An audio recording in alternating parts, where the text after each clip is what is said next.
అందరికి నమస్కారం అండి, బాగున్నారు కదా? Thank you for supporting my videos. టీసీఎస్లో మన bench days, number of days ఇంతకుముందు ఉండేదానికి ఇప్పుడైతే కొత్త పాలసీలు అయితే అప్డేట్ అయినాయి. 12th జూన్ నుంచి ఇప్పుడు ఈ 12th జూన్ నుంచి స్టార్ట్ అవుతున్నాయట. కాకపోతే చాలా వేడగా అనిపించింది. 35 days bench days, 225 days billing days. దాని గురించి మనం ఇవాళ మాట్లాడదాం వీడియోలో. నా ఛానల్కి ఎవరైనా ఫస్ట్ టైం వచ్చినట్టుంటే సబ్స్క్రైబ్ చేసుకోండి, అలాగే ఓ లైక్ ఇవ్వండి. ఒక చిన్న లైక్ ఇస్తే నా వీడియో నలుగురికి చేరుతుంది. చాలామంది చూస్తున్నారు, వ్యూస్ వస్తున్నాయి, కానీ సబ్స్క్రైబ్ చేసుకోవట్లేదు, లైక్ చేయట్లేదు. ఓకే, సబ్స్క్రైబ్ చేసుకోండి, లైక్ చేసుకోండి, అలాగే మీకు ఏమైనా వర్త్ అనిపిస్తే మాత్రం షేర్ చేయండి. ఓకే, ఇంకా నెక్స్ట్ టాపిక్లోకి వెళ్తే, టీసీఎస్ కొత్తగా తీసుకొచ్చిన రూల్స్ ఏంటంటే దీని మీద ఈ మన ఐటీ సంఘాలు వీళ్ళు బాగానే గట్టినే మండిపడుతున్నాయి. కానీ బట్ వాళ్ళు పెట్టిన రూల్స్ ఏంటంటే 35 days bench days, 225 billable days.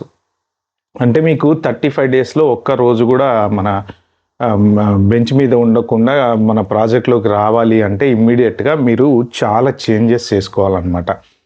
Bench మీద ఉన్నారు అంటే ఆబ్వియస్గా ఈ పెర్ఫార్మెన్స్ ఇంప్రూవ్మెంట్ ప్రోగ్రామ్ అనే దాంట్లో కంపల్సరీ వేస్తారు. రోజుకి 5-6 గంటలు మనం అప్ స్కిల్ చేసుకోవడానికి ట్రై చేయాలి. అయితే దీంట్లో వాళ్ళు పెట్టిన కండిషన్స్ నాకు చాలా వింతగా అనిపించినాయి. నేను కొన్ని కండిషన్స్ చదవడానికి ట్రై చేశాను. ఏంటంటే ఈ 35 డేస్లో బెంచ్ మీద ఉన్నప్పుడు మనమే ప్రాజెక్ట్ ఎత్తుకోవాలట. అంటే మనం ఆ మేనేజర్ దగ్గరికి వెళ్ళి, ఈ మేనేజర్ దగ్గరికి వెళ్ళి కాలుగడ్డాలు పట్టుకొని అన్న ప్రాజెక్ట్ ఉంటే అన్న ప్లీజ్ అన్నట్టు అది ఆ కండిషన్ నాకు వింతగా అనిపించింది. మరి అది కరెక్టా కాదా మీరు ఎవరైనా కామెంట్లో మెన్షన్ చేయండి. టీసీఎస్ వాళ్ళు ఎవరైనా వీడియో చూస్తే కనుక. మనం వెళ్ళి ప్రాజెక్టులు ఎత్తుకోవడము, అందరు చుట్టూ తిరిగి అంటే ఇప్పుడు కంపెనీ రెస్పాన్సిబిలిటీ కదా. ఒక ఎంప్లాయీకి ప్రాజెక్ట్ ఇవ్వడం అనేది కంపెనీ రెస్పాన్సిబిలిటీ, మేనేజర్స్ రెస్పాన్సిబిలిటీ. వాళ్ళు ఉండేది అందుకే కదా, నెగోషియేట్ చేయడానికే. మిడిల్ మేనేజరు, హైయర్ మేనేజర్సు వాళ్ళంతా వెళ్ళాలి, ప్రాజెక్టులు తేవాలి. ఈ ప్రాజెక్ట్ ఈ టీంకి, ఈ ప్రాజెక్ట్ ఈ టీంకి అని ఎలకేట్ చేయాలి. వాళ్ళు మనకి ఎలకేట్ చేయాలి.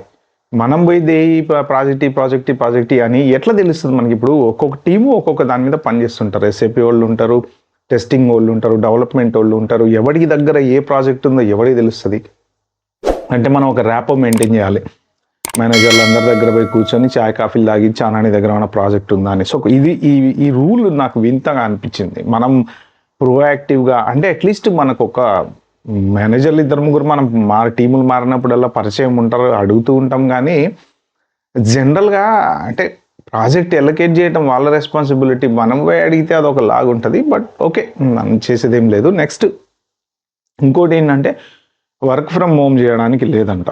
సో కంపల్సరీ ఆఫీస్కే రావాలంట. అన్లెస్ అంటే ఒకవేళ పర్టికులర్గా ఏదన్నా ఎమర్జెన్సీ రూల్ ఏదో ఉంటే తప్ప ఆ బెంచ్ డేస్లో కంపల్సరీ ఆఫీస్కి వెళ్ళాలంట. ఈ రూల్ కూడా వింతగానే అనిపిస్తుంది నాకు.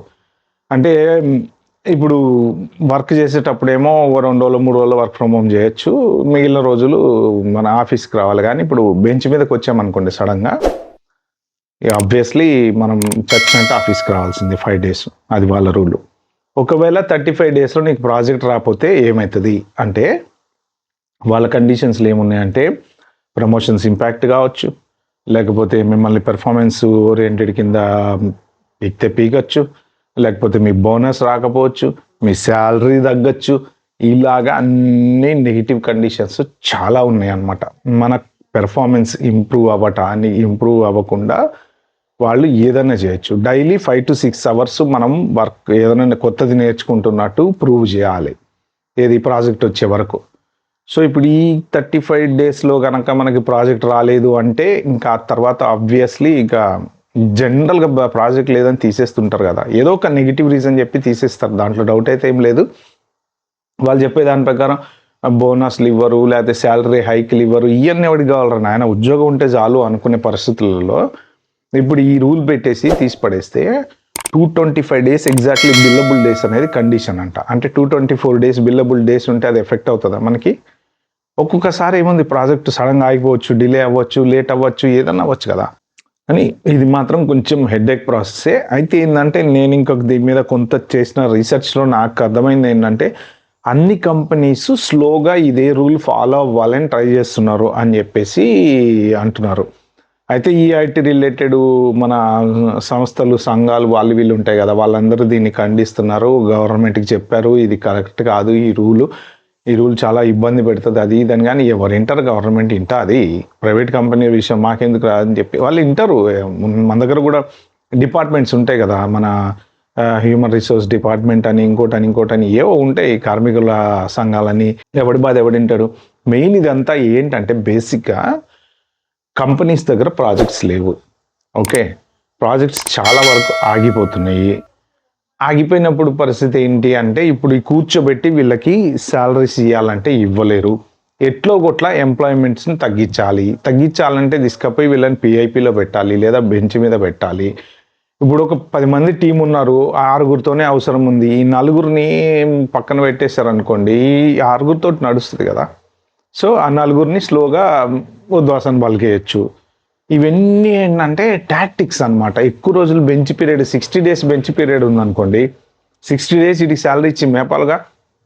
అందుకని 35 డేస్ చేశారనుకోండి, 35 డేస్ ఎంతలోకి అయిపోతాయి, ఇట్లా మూసి అట్లా తెరిచేలోపు పట్మని 35 డేస్ అయిపోతాయి.